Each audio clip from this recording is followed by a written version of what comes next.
So last year around July, I got a phone call from Jacques Rio. He was explaining to me his vision, his idea was to find the best talent in Canada and showcase them to the world to help get them a spot at AEW.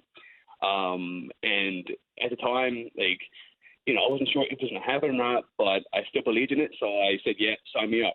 So that full year, it was like promos and ideas just bouncing around. And then finally, it was June, we had the first show where they flew me into Montreal and had a hotel and stuff. And my first round match was there against Jesse V.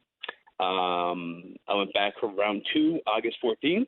And then the final round was, of course, August 28th in Montreal, where I won the whole thing. And it was completely, had no idea. Like, I did not expect to win at all. What was your reaction when you found out that you won? I just speechless. It didn't hit me until later that night around, I think, 2 a.m. It hit me in that the reality is that I'm going to Atlanta, Georgia to train in one of the best wrestling schools in the world with some of the very best. And that's something I worked for 16 years now, all over Newfoundland, all over Canada, and just, highs and lows of the wrestling business. And I just, stay true to it. And it's finally paying off, so it's pretty cool. And part of this, too, would be the potential to be featured at an upcoming AEW show in Toronto, right? Yeah, so they have, I believe it's the 12th and 13th in Toronto. But, of course, the rumor is that the classes start October 3rd. So I would head down there for 3 months. But, of course, what I would do is I would travel from Atlanta to Toronto and then back again to classes. So to be on the show of that caliber would be a huge, huge coup for me, and my career. So I hope it all works out. I'm going to give it my all and just, do my absolute best. And what would it mean for you? Because if you were to get involved in that show, I mean, you're rubbing shoulders with some of the biggest names in the business. Guys like Chris Jericho, for example, going to be there. Oh, yeah.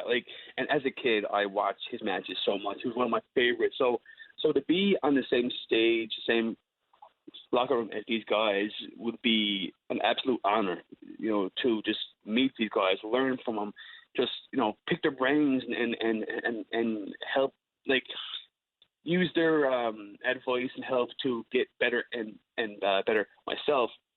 So for me to go there as a kid from Newfoundland, it's been a long time since someone from here has done big things in wrestling, and I'm definitely ready to step up to the challenge, you know what I mean? And like I said, give it my all for sure. Do you feel like you have something to prove, like you just mentioned, being from here, and there hasn't been a Newfoundlander really on a national stage or international stage like this, really since Sailor White? So do you feel like you have something to prove coming from that background?